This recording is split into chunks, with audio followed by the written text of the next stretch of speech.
In here. If you don't already know, my name is Sucha. I'm the founder of Live Blissed, which is a movement experience organization. We were based out of San Diego, and we've been hosting different events for the past 2 years, a combination of plant-based nutrition and then also something I call movement fusion. And right now, in just a second, I have Savannah joining in. She's actually in Mexico City right now, and she'll be joining in on the call, and we're going to be sharing our movement experience backgrounds and stories. Hello. Hello, how are you? I'm so good. How are you? I'm good. Muy calor. Is it Very hot there? Oh, Uh-huh. wow. It's like raining and super cold here. Opposite. Literally, I I'm love baking on the that. rooftop. Yeah. I love it too, I guess. How are you, my love? I'm good. How are you? I'm so good. It's good to hear your voice. And I I was actually, know. for those of you who are tuning in with us, hey, thanks for coming. But I totally thought this was an hour earlier. And so I was sitting up here, but I was looking at all the old Live Bliss past event stories. It was so good. It's so crazy to look back. So if you guys don't know, I'm going to quickly introduce you, Savannah. Oh, thank you. So, I always forget. So the first Live Blissed event was like not June of this past year, 2019, but June of 2018. And I hosted that, and I have a really good friend, Gabe, who introduced me to Savannah, and he's like, hey, I'm gonna bring my roommate at the time. You're gonna love her. And so the very first event 2 years ago, Savannah was there, and of course Gabe was there. And then I met Savannah very briefly, but then after a few events, I really needed an instructor to come on and actually do the workout event because I had a different instructor cancel last minute, and I was like, hey, Savannah should do it. And then Savannah ended up doing it, and I ended up like loving her energy, and I was like, holy crap, you need to like teach at every single event. Like, this is amazing. And so if you guys also, if you don't know, like movement fusion is a big thing. So not just being experienced in one kind of movement, but several kinds of movement. So you'll obviously introduce and like talk about your movement background and all of the different movements you've been involved in. But it's amazing to have a lead instructor for Live List who like really has dived into everything, and like most recently more martial arts, which is really, really cool too. Yeah, so oh my gosh, this is crazy. But now Savannah is in Mexico City, so we're in different countries right now, which is amazing. Thank you for that sweet introduction. Most of you who know me know this, and those of you who don't, my relationship to movement started with mental and emotional health. I was very involved in therapeutic communities and with service work and working with other people. And then through that was introduced to like different types of mental and spiritual practices that really I witnessed in my own experience, and then with others had such a liberating effect. And then shortly after that, I got into yoga. I did my first yoga teacher training, got into working out, calisthenics, and like Sucha said, most recently, I've been into martial arts and primal movement, or just different mobility-based strengthening, whatever you want to call it, dance. I don't really care. But my intention behind everything has always stayed the same, which is creating that space for myself to feel the best and to operate at my best, and then to offer other people that space so that they can offer that to themselves. Because that's where I think movement is so cool, because it was this tool that everyone could use individually. Everyone, you didn't have to come to me to get it. I wasn't some, special person or teacher to give it to you that way. It was something that your experience and organic. And movement fusion, like to talk about it in a more physiological way, it seems that that is the most like beneficial for not only like our bodies and for our joints and mobility, but also for the brain. The way when I started to look into more from a neurological aspect, and Sucha and I have geeked out on this so many times, but the way that different movements with different that are new, how they fire new neural pathways in the brain, and then how different neural pathways in the brain produce different hormones, and those hormones control the expression of your genes and all the, it's like, how is it all fused? And that was, our big thing is like, oh, it is all fused. It is really all one thing. And then also being on different sides of the movement spectrum. When I was primarily practicing yoga, I very seldomly did high intensity training, or when I've done high intensity, I'm way less likely to stretch and to meditate. And, you know, there's all these different practices, which is one of the reasons why I went to Sucha and was like, hey, I want to help. If you need help, I want to help, because I really believed in what she was offering to the people and the community she was cultivating, and the way it made such beneficial tools so accessible, especially because people usually want it. Like, there's those who, Yeah. you know, there's a lot of benefit to helping people who don't really want to be helped. And then there's a different kind of benefit for helping people who are already interested in helping themselves. And that was a cool thing about the Live Bliss community. A lot of these people are really already interested in working on their minds, their bodies, their spirits, on being better in their diets and in their communities and in their relationships. So it was just a really positive and powerful community to get to cultivate and co-create and be a part of. Yeah, I think the coolest thing, like my favorite message to see after some of the events that we've done are like people who, because the OG formula or like format of a Live Bliss event, it starts off with meditation, and then we do a hit workout, which is kind of like movement fusion, because you've always, Savannah, you've always like thrown in like, you know, boxing and kickboxing movements, Something which I love. random, for sure. Something like switching it up, and then we end with yoga. But because of that, we've attracted people who are coming like primarily for the hit workout, or primarily for the meditation, or primarily for the yoga. And I've had people, like a lot of the yogi community, which is huge in San Diego, come, and they're like, the best feedback or like comments I've gotten afterwards are people who've never really would do anything high intensity, and they've like experienced one of your workouts and your energy, and then they're like, wow, this just like changed my mind. Like, I'm going to start incorporating more high intensity movement, which I think is like the coolest and most powerful thing, because like you need a balance of all of it to really feel good, instead of just jumping into one, but also like being able to communicate that and express that to people without just having it like a really strict workout where you're just like, here's a workout, I'm going to watch you do it, but really like feeling the vibe and doing it with everyone, which I think is really cool. I completely agree. Yeah. It's such a gift. Yeah. Anyways, how are you doing?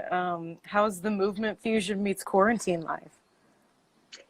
It's going well. I feel like it's definitely a positive, right? So like this is something I was talking to people about, and it's like when there's a gym, like it, especially if you have a background in weightlifting, which I traditionally started training with weightlifting. So back in high school was when I started like getting into weightlifting, and I've been doing that, and to this day still do. But it's so tempting to go to the gym and want to pick up weights and do a structured program. But what happens is like you're spending so much energy putting your time into like the weightlifting, where it takes a lot of physical energy, or you want to eat a certain way, or it's just consuming a lot of time. So I started to like neglect as much as exploring movement. And being quarantined, it's like, you know, having that extra time to explore the movement, but also the fact that it's body weight, or incorporating different weights, but finding different ways to move your body in general. And the other thing is like when you don't have a gym where you can isolate different muscle groups as much, you have to learn how your body works together like fluidly.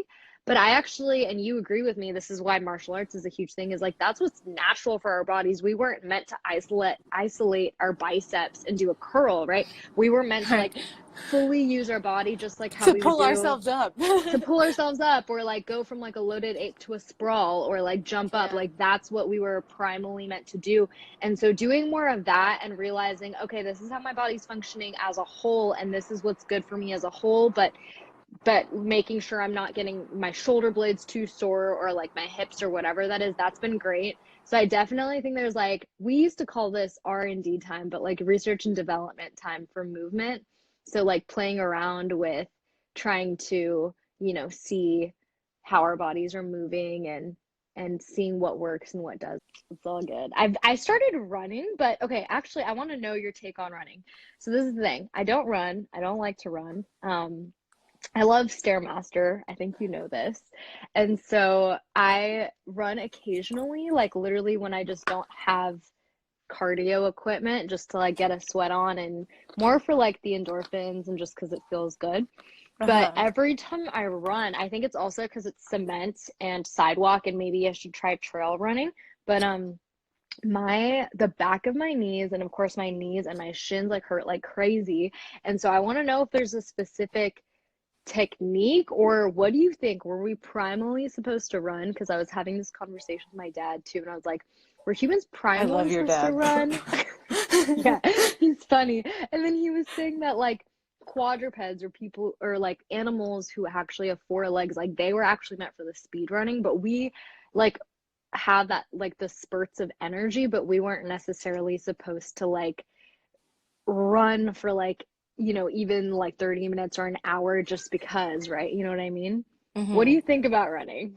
I agree with your dad as far as what we're primarily built to do, I think. And also remember that genetically, what I have more in my body is explosive muscles, what they call them. So Yeah. when I run, I love to run and I love to run long distance and I run on my toes. So I'm always sprinting.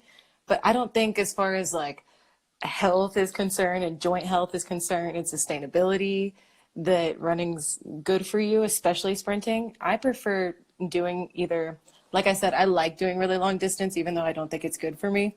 Yeah. But I think what's best is to run sprints. And then um, I think that that's what we were designed to do. Okay. That's what I was thinking too. I was like, I still want to run because I just want to get out, and sometimes just walking is taking up so much time. But I was like, maybe I'm gonna walk and then do like sprints and then go back to walking, because I think sprints are better because you're using your muscles and your core a lot more. But then when you're running, you're like, sometimes you could do like lazy running, right? Where you're not even like fully picking your feet up. But I feel like Hmm. that's where the impact comes on your knees and shins. I was just Hmm. curious because I know you run. So, or Yeah, like you used to run around North Park and stuff like a I lot like to too. run. I haven't Yeah. been running here as much because it's a city in the mountains, but I I do really like it. And I think of it also kind of like hit style, 40 seconds on, 20 seconds off is the traditional, I mean, give or take for doing Yeah. one exercise per circuit. So same kind of idea I keep when I am doing sprints. But what I Yeah. like as far as cardio and like no equipment is jumping rope, shadow boxing. I mean, I know Mm, a jump rope's yeah. equipment, but pretty easy to make one if you don't have one. And I You know swear what I most of y'all in tried the other California day? have them.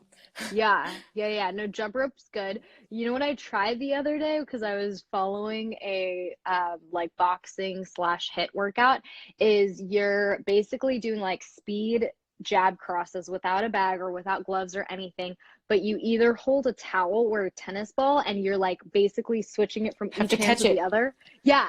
And I started doing that and I was like, "Oh my God, this is so fun." And it keeps you like wanting to keep going, but because you're like focusing on your form and like getting your hand right there back to the face, or like taking the towel or the ball, I Hmm. was like, whoa, this will work you. It's good. Yeah, dude. I actually, when I first started training boxing with Ashley back in the day, she used Mm-hmm. to have us do that in her class. And then in training, we'd have like two, you'd have to hold one under your chin and you'd have one here. And you couldn't you'd have to keep your chin tucked. You'd have to catch the Oh, ball. that's And of course, every good. time I dropped it, it was like 5 burpees or push-ups or something I don't like doing. I'm sharing an That's office with Eduardo good. at the moment. So Yeah, hear any background noise, we're co-creating. it's all good. That's awesome. So what's your training like now? So the first week that everything got shut down here, as far as like the first thing to shut down here, we're still like, I think quarantine just got implemented this week. Like yesterday, I went Mm, to the store for the first time and they were limiting the amount of people who could come into the store. And then they're doing to go orders only, but that was just as of this week.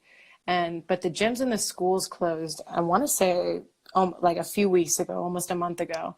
And at first, especially like there's the side of it that's training, and then there's also this other side that I'm experiencing now of like moving to a new country.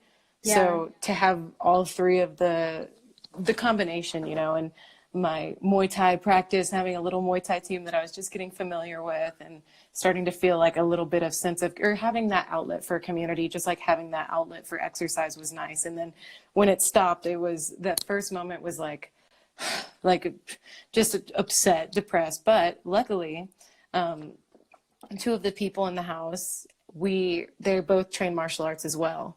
Yeah. So they rented a Yeah, you're telling tatami, me. and they convert the living room in and out of a place where we can do a lot of different types of movements. So like the other day, Eduardo and I did a strength and conditioning workout, and then whenever one of the guys who's here who trains MMA will do mitts, or they'll do jujitsu rolling or do MMA rounds. So really, fortunately, I'm inside of a house where we have a little bit of community of movement already going on, kind of probably how you and Shrij are right now, and getting to like some of that energy out. And this week, it's been kind of like the come around of like, okay, I'm gonna really not like think that this is like the best thing ever, but just really use my time in a way that I feel is going to serve myself the most as well as other people. Yeah.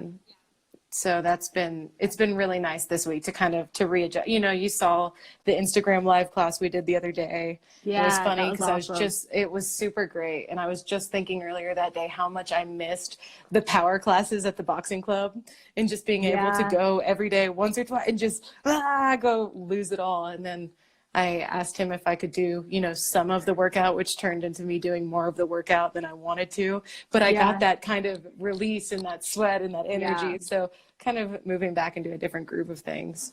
Yeah. Yeah, it's I think it takes a little bit of extra effort when you're not in like a gym atmosphere, or especially for people who are at home right now, like working out by themselves. Like you have to take that extra work to like put yourself in the zone, or like do something, like either if it's like try to get yourself to like completely sweat after the first 5 minutes, because I feel like that really can get yourself into the zone and like allow you to do a full Hmm. workout. Because when it's your house, it's just, if you're not used to working out in your house, it's so different.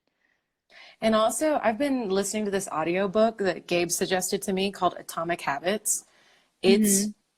super good. I'm a very big fan, and I'm about to re-listen to it again, actually. Yeah. But it touches on a lot of these different things that maybe are easy for us to beat ourselves up now about not doing, like, oh, why I'm fit all the time and now I'm home and I'm not even working out, I'm not moving my body, I'm just sitting on the couch. Well, like a big reason why we do the things we do, especially on a daily basis, are because of our habits and Yeah. having certain cues and certain places and certain things that we're just used to, you know, just like you go to bed and you go to sleep. And how I remember when I first started meditating, they suggested to not meditate in the bed because that's, you know, a Hmm. place that you have That's your associated with sleeping sleep. space. Yeah. Yeah, and that one of the things they talk about, I don't have this luxury right now, but he talks about one space for one activity. Like he only Yeah. does his work in his office. He only eats at the table. He only, etc.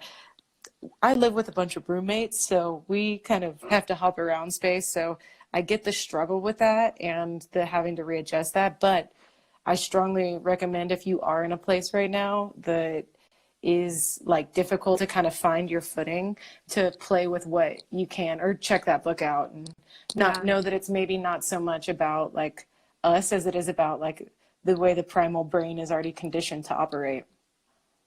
It's true. Yeah. I actually wasn't before, because I just like had like a lot more limited space, but I'm like on the opposite. Like for the first time in so long, I actually do have a lot of space, like being back with my parents for a while. So it's like So really nice. And I'm good. like, okay, I'm gonna like have a designated area. The garage is like really full of stuff, but that's kind of like a quarantine project of mine, is like I'm just gonna like clear it up and actually try to get, like a, Memo.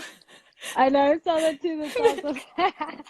Yes. Hello, Memo. Okay, go on. Sorry, I love Memo. I'm a big fan.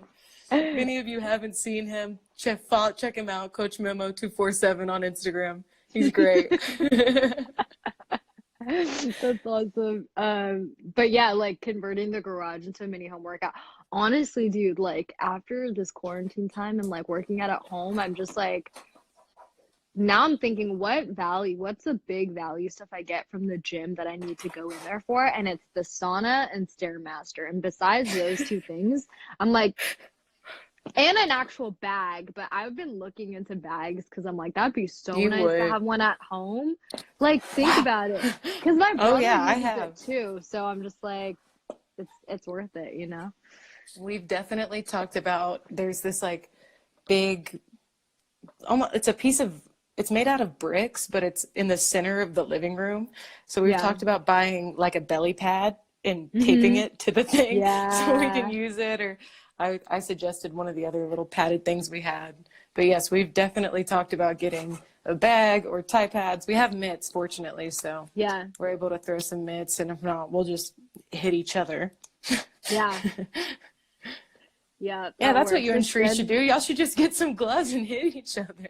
I know. I actually got Tide Pads in Thailand, which I'm stoked about. I don't know if you saw it, but they were like the big ones too. And I was like, So tie pads learning are. how to hold them. And I'm like, okay, cool. This is awesome. But it's like a workout just to hold them.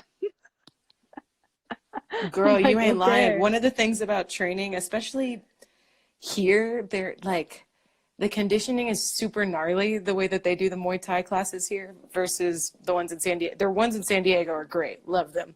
But the Yeah. conditioning is just so gnarly. So then like, I've never thrown up from a Muay Thai class, and I was holding pads and threw up from the whole training session. It was Dang. also the altitude. I was just reminded.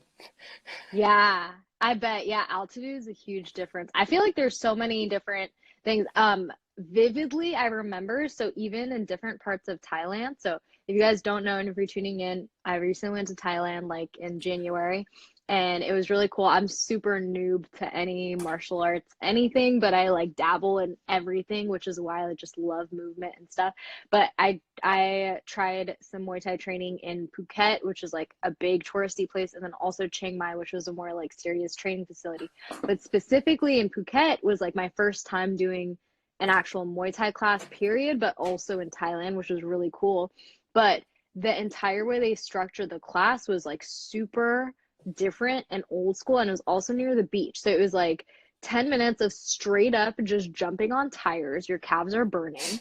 And then I was the only girl too. And then we went and started running, and I was just Usually. like, I was like, okay, we started running, and I was like, oh no. Like as we started running, I was like, oh no, like I'm gonna stop and be out of breath and like not have it like I'm gonna like no one's gonna wait for me. I don't know what to do.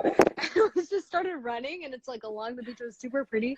And luckily I made it, but I was just like, this is literally just the warm up. And then during class, it's like something like 8 or 10 rounds or something, but it's different compared to here in San Diego. And I'm sure it's very similar in Mexico too, but it's like you're not really doing a group class where you're like all doing the same thing. It's like you're doing different combinations, whether it's a bag or like across the floor drills, but then everyone gets one-on-one time with the coaches there, which I think is amazing, That and is you just amazing. learn so much. But each of the coaches have their own things, like own priorities, right? Like so some coaches will be like, they'll prioritize like, no, you need to keep your hand by your face, and the another person will like get on you really hard about your boxing stance or kickboxing stance or whatever it is. But Uh-huh. I thought it's so cool. I'm so excited about, that's one of the things about like traveling places, because experiencing the movement there is so cool. And I think that's like, food and the like also movement classes I think is huge. Totally, totally.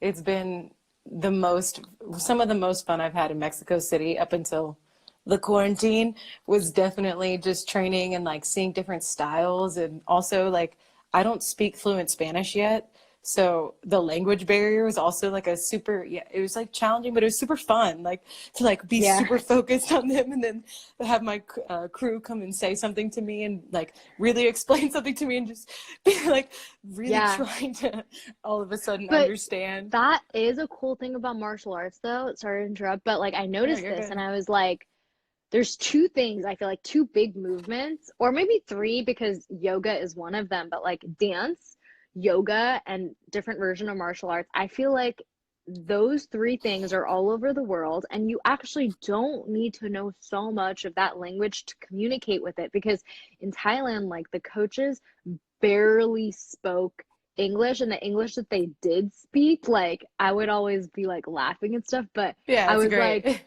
like I remember Jay was saying one time, and he was like, I couldn't tell if the coach was saying um turn kick. And he was like, I don't know if the coach was saying 10 kicks or more turn in your hips for your kick. Right. We're just cracking up because we're just like, but like you learn visually, and that makes you like forcefully having to pay attention to form, which I think is cool. Quick question. How are you with time? Because I have one more question I wanted to ask you. I'm good with time. You're good with time? Whatever Okay, cool. Okay, so I was gonna ask, so basically for everyone tuning in, we last January, so more than a year ago, Savannah and I did our first movement fusion event, which was in January. That was hosted at Lorna Jane in La Jolla, if you remember. Yeah, and so we had been doing events that incorporated meditation, high intensity movement, and yoga. But then we decided, hey, we're actually going to teach exactly what we want to teach. And the difficult thing with that business wise is when people don't know what you're offering, there's not a demand for it yet. So it was definitely a smaller event, but it was very special because we were basically teaching like an amazing movement fusion class, which wasn't limited to yoga or high intensity or anything. It included everything. So just to kind of like go over how that movement was, I started with a I wouldn't even, that's the thing is like, I wouldn't even call it yoga, but it was a very Mobility yoga strengthening. inspired, yeah, very yoga inspired strength work, but it was very, very core focused. I remember I was dripping sweat, everyone was dying, but it was a lot of core work and glute work. Yeah, I taught after you because do you remember the pictures of me from that event? Because I taught after you. So I'm already teaching and yelling and sweating anyways, but I just taken your class, so I'm literally dripping in sweat. I look like I just got out of the shower. One of my like things I like to share is like yoga is awesome because you can yoga asana, because there's 8 limbs of yoga. Asana, movement, or specifically posture is just one part of it. For anyone's listening, yoga does not equate to just movement. Yes. But asana yoga is amazing because you don't need to be flexible to do it. You don't need to do it just for hard balancing poses. And there's so many different types of yoga. So for me, like I love focusing yoga on people who are, I guess, more on the athletic side already. So you're either using it for restorative and like taking care of your muscles, or the other extreme, like how can we use yoga to help with your muscle imbalances, which was huge for me. And obviously, regardless of glutes and core being like hot topics as far as workouts go, but those do make up the core part of your body, glutes and abs. And with a strong glute, hip work, and your core, then you can have better posture. And obviously with martial arts and so many things, like it just connects everything into one. So that's what that workout was focused on. It included, I think, tabletop, planks, and squat positions. Those are like the 3 that are kind of like the basis and foundation for a lot of movement fusion. And then if you want to kind of go into yours, which was like the high intensity part of it, so that was more of like heart rate up, but mine was more like time over tension. Like you're still doing a lot of strength work, but it's slow holds and like stabilization. One of the things I just want to echo about your part of the class too, before I go into what I taught, was that when we're talking about like glutes and abs, you're not talking about like traditional like sit-ups and donkey kicks and squats. We're talking about like gluteus medius and moving laterally, and these really like fine-tuning muscles, elongating the tailbone, using the lower abdominals, so like really engaging all of the floor all the way up from the pelvic floor up. So that's what's the beauty of combining this really yoga asana with this really strengthening movement, because it's not traditional. And like I love, you know, our movement warehouse homies, and I always think of the quote that they have painted in there, that mobility or strength is nothing without mobility. And that's what how you like to work with people who are athletes. I find I'm really drawn to people who are in pain. Like if someone's around me and they're having a lot of pain in their bodies or in their necks or in their back, which is the most common. And typically it's more common with athletes or, you know, even artists, anybody who's in a sedentary kind of position a lot. And I want to help them. And a lot of times it's from a lack of strength in one area that isn't their fault. It's an area that none of us as in our daily human lives would really strengthen. So moving on from that, I just wanted to echo about the part of your class that was made it extra beneficial, but also extra hard. And for Yeah. mine, it was, I don't remember most of it, to be honest with you, except I remember that it was really intense. And I remember going from like high knees and like things that we would do in that kind of reference, and then to animal flow and having Yeah. everybody in the room express. And it was kind of interesting too, because since then we've taught animal flow, or I've taught animal flow, and I've kept it really basic, really, you know, you go from beast to a breakthrough, forward ape, you know, very simple stuff. Whereas that one, it was very intricate, and it was in a really intimate space, you know, with enough people, but not too much to where they couldn't move around. So to watch Yeah. everybody really free flow, and to go to like have their bodies super strengthened, and then have their bodies get super hot, and then to really explore this different movement. And everybody's look different, of course. Like, I mean, I'm still perfecting my practice in everything I do, let alone animal flow. And to watch these people so expressively explore the movement, and then also see like how difficult it is. And I also specifically remember all the laughter that people would Yeah. be trying these and like have those crazy looks on their face, like, what am I supposed, you want me to do that? Like, That's the huh? best. Yeah. I, I yeah, remember I think those we went from flows like ape to were out of, scorpion. yeah, there Go was ahead. one where there was a specific one I remember. There's something where we were like in plank or like floating tabletop, and then we like did reverse and then something into a push up. Like I remember something very intricate, and it was like I was It like, was super whoa, like, intricate. but it's crazy. Like it's super fun. And for anyone who doesn't know what animal flow is, or we can call it primal movement because there's an official animal flow training and Trademark. classes and all of that. Yeah, yeah, TM. yeah. I know, TM, but basically it's primal movement. It's a lot of I would say movements, or like the postures that make up the movements are very like yoga like postures, right? There could be like tabletop, child's pose, down dog, reverse tabletop, like those types of postures, but basically you're combining them all into a flow. So your body is using a lot of stabilization muscles and a lot of core and glutes, like we mentioned before, to flow these all together. And in that time, you're using a lot of endurance because your muscles are consistently engaged the entire time. And a lot of hand-eye coordination too, right? So if it's a more challenging flow, like you have to be very involved. You can't just do something on autopilot, because again, it's not just a Mm-hmm. bicep curl where you know what you're doing. You're thinking about like, where do I switch my like right foot to my left foot or whatever. So that's definitely something that's like really fun to bring into to all of the classes. And that's kind of what the movement fusion workout is basically you're warming up your body and cooling it down properly, which is through yoga, and I would say more deep stretch yoga. But then we do get you into a more heated, strengthening yoga, you can call it. Definitely some high intensity movements. And I've always loved when you do throw in like some boxing, kickboxing like movements as well, because it's very different and new for people. And then like really finishing it off with like animal flow, like primal movement, which is bringing everything together. And it's just playtime. Like we have to remember that movement is play, and you're gonna get work out of it and strength out of it, but you are also just going to feel free and confident. And this is where we've talked about like physical health and the link with mental health too, and the evolution of like how you're even viewing movement. Like the big thing for me is like whenever I've gone into a workout with only the thought of more appearance or something that's more ego related, then it just has such a more negative impact on it. I feel more frustrated. I'm like, oh, I just have to get all these reps in so I can grow muscle here, and I need to feel sore tomorrow.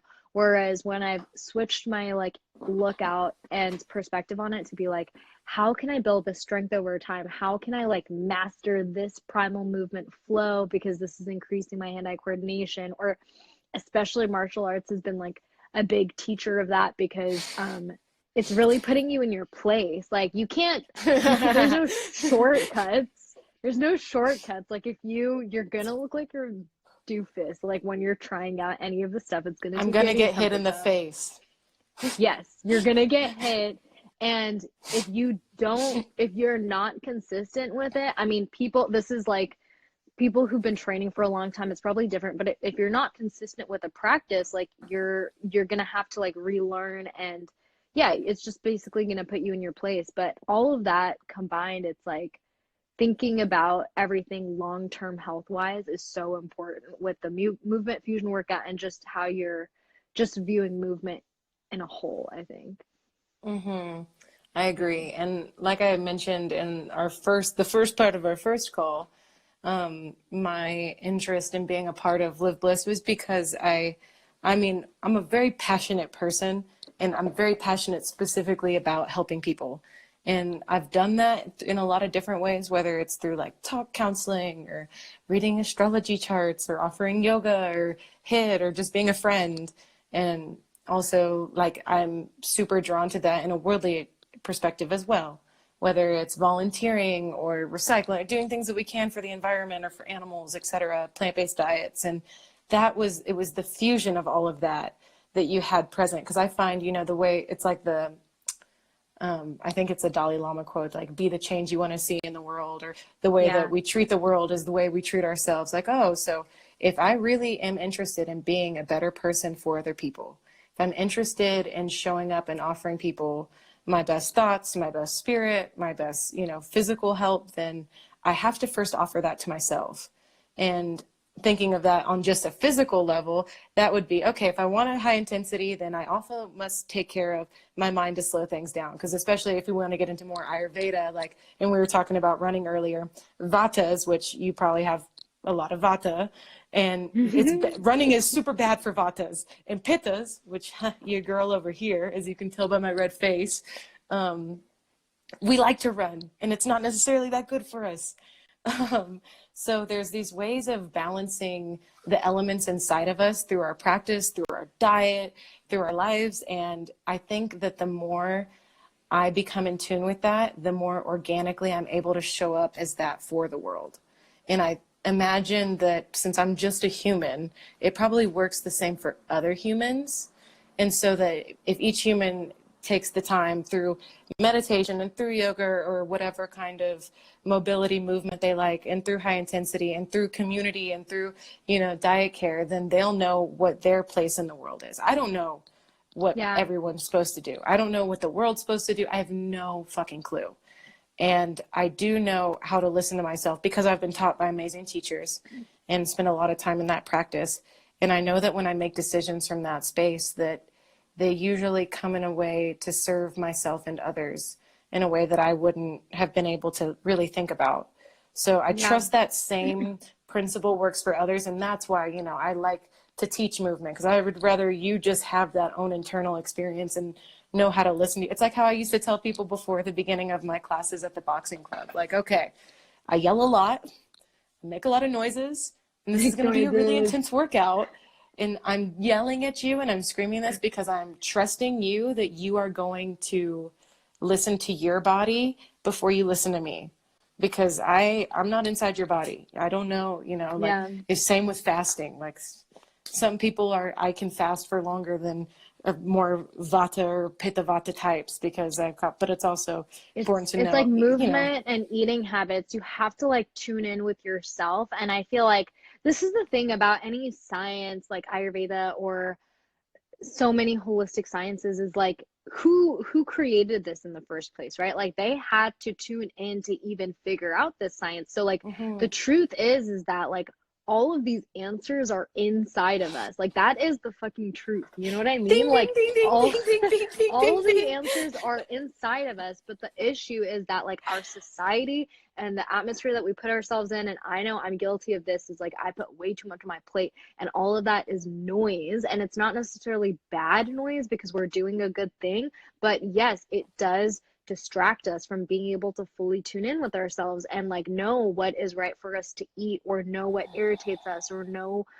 what way we're supposed to move. And just to answer some of the questions, I know here Alina's moving lab, she asked, I love you, Alina. She's amazing. She's an amazing movement instructor, dancer, yoga person. So tune in with her too for some good movement. But go on, what'd she say? Yeah. So she was asking, she's like, I'm Pitta Vata.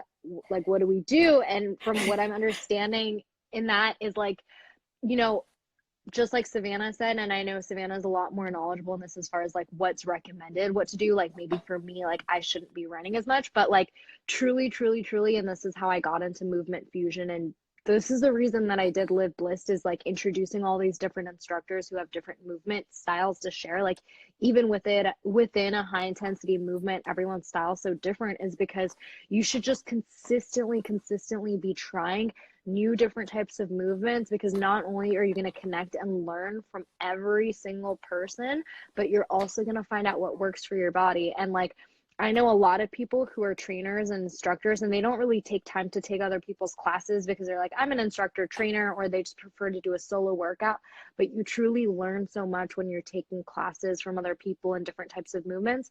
And if you are on a path where you're open to still finding out what's right for your body, like that's a very important thing. Consistently experiment with nutrition and eating, and consistently experiment with different types of classes, like, you know, everything from dance to like going on hikes to doing kickboxing, Muay Thai, which is so out of my comfort zone. Like literally when I was in Thailand, or no, I took Kane's Muay Thai class at like the boxing club too, like a few months ago or something. And we took Stephanie's class together once. Yeah, we at took least. Stephanie's class, but this is like, so specifically in Kane's class, like we were sparring, like the entire class was sparring, and there was a lot more people. And he was like, no, you have to actually punch their face. And I was like, what? Like I'm like a very mellow, like I'm energetic, but I like practice yoga. I'm gentle. I'm like not aggressive in that sense. The only person I probably punched is my brother before. And so he was like, no, you need to actually like punch people's faces. But like getting in tune with that and allowing yourself to find freedom through that, I think is big. But long story short is like, tune in with yourself, and especially during this quarantine time, like that is the perfect time to find out what works for your body. And also, Megan, we love you, and I know you're on here, and I'm so happy that you're on here too. I meant to say hi before. And yeah, shout out to Megan and Mike, I love them. who are both at the Movement Warehouse in San Diego. They are offering free Zoom calls with workouts every single day. I still need to tune into one. Savannah, we should actually both take one, super so down. we're both on the Zoom call taking it. Sold. But going back to, I wanted to also say a quick tip. Going back to what's on their wall at the Movement Warehouse, as far as like strength is nothing without mobility. So just to clarify, like we hear these terms mobility a lot, and it's confused with flexibility, but mobility is doing the work to kind of allow your body to move freely and without pain. So just to dissect that, and correct me if I'm wrong, or like Megan, if you want to comment and chime in or whatever, but like when you are lifting weights, for example, and let's say you hit a PR, but if that was really painful for you, if you had some crazy stiffness, or if you're overcompensating with specific muscles, then that wasn't like true strength or ease of your body. So that's where it goes to show, like, if you aren't doing the supplementing work with yoga, mobility, and even working on your flexibility, then no matter what your PR is, no matter if you can like push yourself into middle splits but it hurt like hell, like that is not going to count, and that's not what's sustainable for you. So that was kind of my take on it, as far as the mobility part. Yeah, it's all about sustainability. Internal and external sustainability, long-term health. Long-term health, healthy heart, healthy mind, healthy body, healthy community. There's not a the stone that's left unturned. Yep. But back to Alina's question about Pitta Vata. Yeah. Whatever practices allow for Pitta Vatas, I have been told, is that it's grounding, because it can be specifically difficult to stay grounded when you have the air and the fire just constantly inside. So you nailed it. I love her. So anything that's allowing grounding and I don't even know that I'd say cooling activities, but whether that's root vegetables or laying with your back flat on the floor or practicing meditation or laying off the caffeine or not fasting very often or, things like that. Yeah. to explore around with. But I totally agree with what you were saying, because there's also a lot of things that, like, for example, you know how I'm like into astrology and stuff, and I'm into specifically Vedic astrology, Eastern astrology, which is typically one sign off from Western, the one we're all more familiar with. So I having these beliefs about myself and then reading a piece of paper that says, actually, these things about you are true. It's like, oh, if I become too attached to an identity or to something that I was taught about myself, then it can kind of keep me in my own mental box. Like, oh, I only do high intensity training. I'm a yogi. How we've talked about before, we're not really into the whole labels things because of how it limits us. And neurologically, even not just in the way we practice, because I'm turned off by it, but I've set my brain up to already think a certain way. So then when I come to that scenario, I already think that way, allowing myself to really organically experience something.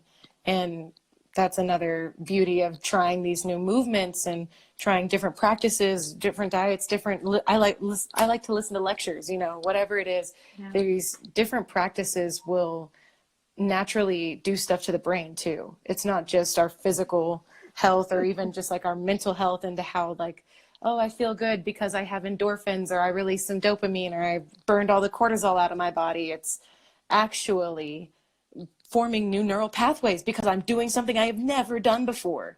And to feel the brain actually growing and decaying, the natural process, it's literally like, I can feel it, I can't speak for everyone, but I can feel from my practice where that's come to really serve me, of like, oh, here's something. Like, in the beginning, especially for me, when I first started working out, I was extremely physically insecure all the time. It was a very difficult thing for me to like wrap my mind around, like just being able to express myself because of the way I'd already thought about myself. And to try these new things would, for 1 minute, maybe even out of the whole workout I'd be doing, that wouldn't be a present thought. It would be something new, a new thought that I hadn't thought before. And all of a sudden there's that new pathway. And then fast forward however many years we are later than now, maybe 5 years or so, there's still so many areas where I can grow, but I have a new ability to see them. Kind of like when you train martial arts, like, I'm not able to like fight off the world and super tough because I've trained Muay Thai for like a year and a half, 2 years. Like, no. But I can say that my, hand-eye coordination has increased, and that I'm more aware of my surroundings because of the other parts of the brain that it naturally trains. Yeah, I agree. I think all of that, yeah. You guys are so sweet in the comments. Oh my gosh, Erin, I can't you're here really. too. Hi, Erin. Hi, Erin. Hi, everybody. Anna. Oh, you guys are all awesome. That light hit No, you? Yeah, that light's always hitting Sucha. I saw Lena's comment too. She's like, "What do you use for your skin?" Guys, I don't use anything. I actually am so lazy, but I've been trying turmeric, which is super Indian of me, but that's what I do. I literally scrub my face with turmeric to exfoliate. My parents were like, you need to use natural exfoliating stuff. And I've been trying to be really sustainable, so I don't want to like buy any stuff out of containers. So that's really it. But just to wrap up, because I know we've been talking for a little bit, with just movement in general, is there any movement that you feel like you want to try or dive into, or like goals or anything that you have for this next few months or year, like regardless of quarantine time or not? Yes, for sure. I have really, I've always really loved to dance, and I had a lot of space where I could dance when I worked at the boxing club. And I don't have that anymore in the house, and especially with not being able to go to the gyms and stuff like that here. So I have promised myself that when we do come out of quarantine, that I want to study that more. And the other thing that I'd really like to, get into is Eduardo, my partner. He's jujitsu. He's a purple belt in jujitsu. And jujitsu is my first draw into martial arts. It was what made me really want to first start studying it. And then I ended up going into Muay Thai and diving into that, which I love. I want to stay with that too, for sure. But I also have this new, I have an interest for really practicing that more, because when I do go to the gym to train Muay Thai versus, I'm going to always do Muay Thai because I like to strike. It's intense. It's whatever. I just know it better. So stepping out of my comfort zone in multiple ways with that. I actually am playing with, I've never done the keto diet before. I've never tried it. I've always been, but I started trying that this week. So this week I've just started that, and that's been a new practice about around, like, I've never been as strict with, or maybe not never, but in the recent months, year, I haven't been as strict with diet as with my regimen with moving, fitness, working out, etc. So to be able to have like more of that as part of my practice, and then to train a new martial art / learn a new language, mind, body, spirit, you know. What about you?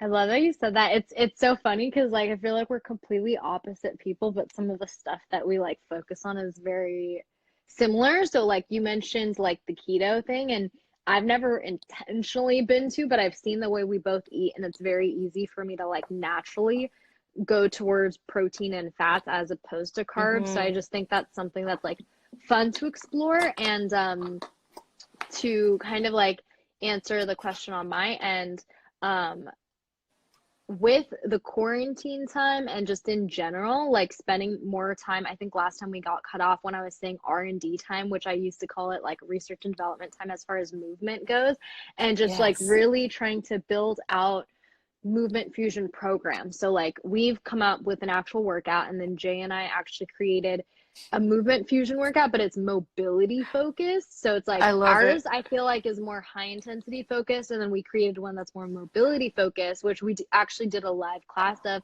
but just coming out with more stuff like that. But definitely dance. That's so funny that you said that because I actually grew up dancing, and I think I completely lost touch with it. And I'm also just like way like I'm super dorky, so it feels like really weird and uncomfortable for me to like move my hips and like be all feminine Yeah. and stuff. So I feel like that's something that Which is just for my so funny. People need to know that about you, that you look the way you do and that you're like that, because you're one of the most like feminine goddess looking. People don't see Sucha and their first words are, oh, you're oh so my God, she's sweet. gorgeous. And I'm like, but you should talk to her though. Not that you're not beautiful for who you are, but I I know, know but that it I'm actually is different for you to move your body and stuff. complete dork. Yeah, I know. I'm like a dorky tomboy, like at heart. So that's what Savannah's talking about. But thank you for saying that. But yeah, that's why dance is like huge, and like just being comfortable with, yeah, just comfortable with myself again. And I think with different types of movement, I've like unlocked a lot of it, but dance is kind of like the missing element. And dance is like one of those things that's literally a universal language. Like play any song, any language, and like everyone is able to dance because it's just a beat that we all are able to Dancing to the vibe same to. beat. Yeah, exactly. So that the other thing I've always really, really wanted to try, and I just don't think I've been exposed to a class or a group and just being in a steady place where I could make it a consistent practice, but I've always wanted to try out capoeira. And I've just never even tried a class or anything, but I just feel like it's so cool. And for people who are tuning in, um, it falls under the martial arts category, but I believe it was based off of kind of more of like a dance off like style where It people are was getting each other to, yeah, if you want to explain it, you probably are Capoeira's able to. history actually started with slaves, and it was a martial arts that was designed to be disguised as a dance so that they could practice. Because they weren't Mm. allowed, obviously, if they saw their slaves training to fight, they're like, no, you're going to fuck me up. You can't train this. So, and for capoeira, it looks like this dance. And one of the ideas that I was taught was that it's about making contact with the hardest part of your body that's also the furthest away from your head. That's why like a lot of the contact I'll make is like heel to the temple.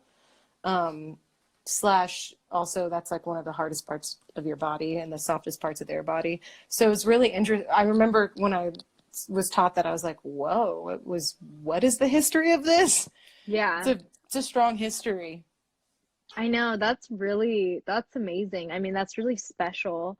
Um, it's really special. And just to see it, I've talked about Ido Portal a lot too, but that's a lot of his movement. He's one of like my Yep. movement inspirations because he just talks about like I mean, I'm gonna send and I'll link up like a documentary, but Ido Portal has a movement documentary on YouTube called Just Move. So Ido Ooh. Portal is IDO Portal Portal. I think I've emailed this to you, Savannah, before, but it's like a commitment of about an hour to actually sit down and watch, which I know it's hard for us to like sit down and actually watch Not something, but anymore. yeah, I mean, quarantine time is the best. So I'll like link it up in a comment or something on this video afterwards too. But he did a lot of training in capoeira, and then he actually spent a lot of time actually training Conor McGregor too. So Hmm. really awesome like way of talking about how movement is and how you should train. But yeah, capoeira is something that I definitely want to explore. I don't know if it's Orange County because people are like a lot different here. I actually For saw sure. that in India, but I'm dying to actually go to South America. So if I'm able to like go there and learn it, that would be really cool. If Come you, see yeah, we should me. both go. Let's both go and do it. Yeah. Um, Yeah. and then you were briefly talking about, yeah, like making kind of a commitment and exploring that going forward for this year. And then also diet, eating habit wise, I think I actually recently shared this with people, and I don't know if you heard me. Oh my gosh, Gabe, hi. Yay! I've been waiting for you to come on here, Gabe. But but I recently We kind of love like you. announced and stuff, but I was like, I've been vegan for about 3 years, and I recently have been transitioning to just like slowly implementing different foods, and it's really like, I mean, 95% of my diet is still considered like vegan, but I think whole food, plant-based, and like incorporating some eggs, some seafood a little bit, because I was pescatarian for about 6 to 7 years before I was like strict vegan, and Hmm. that did really well. I still am not a fan of dairy, and I don't really see the purpose of like cow dairy, but I think for me and you, like tuning in with ourselves, high fats do really well for me. And so incorporating eggs and fish like salmon and tuna that has some high fat. So just being like conscious and continuing to experiment and really focusing on like whole food, plant-based still. And then also fasting's on like always been big. And I think relationship with food is huge. This is another thing that Megan and I will actually be like talking about next week about this topic, but relationship with food and like how you view food and allowing that to like have a good impact on your mental health. And so fasting, I've briefly talked about this before too. It's like it can be really negative if you have a really bad relationship with food, but it's actually been a Hmm. big positive for me. And just like long story short, when you have a scarcity mindset about food, you almost, and this is normal for humans, we were primally meant to like gather as much food as we could because we didn't know the next time we would have food. But when you are fasting, you're like allowing yourself to realize like food is always going to be there. So now I just need to know that I am enough. And that's been like a really significant practice for me. So it's more of a spiritual practice as opposed to Hmm. anything to do with diet. And then, of course, I know you're really into neuroscience, but fasting is great for building neuroplasticity in your brain and just like helping your overall cognition and repairing of stem cells. So that's just something that I want to like cultivate more and just continue to build like a spiritual practice around it so that it feels very effortless and less Hmm. of something where it's like restrictive. But For sure. yeah, I'm super excited about that. Yeah, I was just talking about that the other day, how, timing the fast at setting up the time periods because to honor the body to rest, to Yeah. let everything's going to digest and then your organs don't have to digest anything for a certain amount of hours so they can just breathe naturally and that I don't have, and then also I've used like in San Diego, especially I was really bad at this.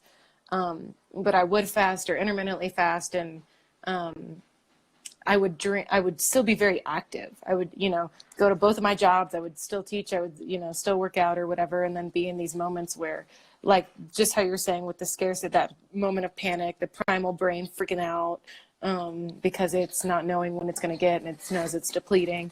And whereas when like the fasting day I did this week, super rested all day, slept in, like, didn't move super slow, didn't do any training, didn't feel any type of like thoughts for guilt. And I think about the first yama for in yoga, ahimsa, or not yoga, but you know what I'm saying, in ahimsa, Yeah. in nonviolence, and how when I was studying that, the definition of violence means either a really intense emotion or to force something.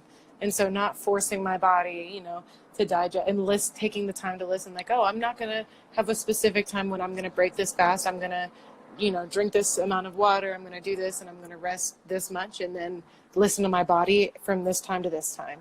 And just really allowing that to cultivate a different kind of relationship with food and with my body, which movement has always done for me. One of the things that I'm forever, you know, in gratitude for all these different practices and all these different teachers and this community of people who move, that it's allowed me to explore that, not only self-awareness, but that self-relationship. Yeah. And I think like what you just said goes hand in hand with like movement, and even like how it can go hand in hand with your dosha in Ayurveda, because you are kind of like tapping into all of that and like seeing like, does your body need rest, or like what is more beneficial for you, and how that all works too. I think it's cool because it literally goes all hand in hand, and it's like your body knows what's healthy for you long term and in the short term, and what it needs and everything. So yeah. The body talks. The body talks. Yep. All right. Well, thank you so much for everyone who tunes in. We love you. And again, if you didn't know, we love you. Yeah. Fake food also damages the microbiome and literally creates anxiety and fear. Okay. We know. We back it. Yes, King. Stay vital. Thanks, Gabe. Stay idle. I tell. I was like, what are you trying to say? But if you guys enjoy this, let us know if there's any topics that we can talk about. Maybe like one on like nutrition and like talking about stuff. Megan, we love you. Thank you for watching this. And yeah. Do your research. Okay, well, I don't. Gabe, you're so funny. I love you. Well, yeah, if you guys didn't know, Savannah's tuning in from Mexico City, so that's very special. Thank you for doing that. And it's super hot there right now, whereas here it's like rainy. So I think that's awesome. And it's hot. Savannah, I hope you have an amazing rest of your day too. Thanks for being on here. I miss Dude, you. thank you. Thank you to everyone who's tuned in with us. A lot of the names we know, and we love you so much. And if we don't know you, we appreciate your time and your energy, and we still love you.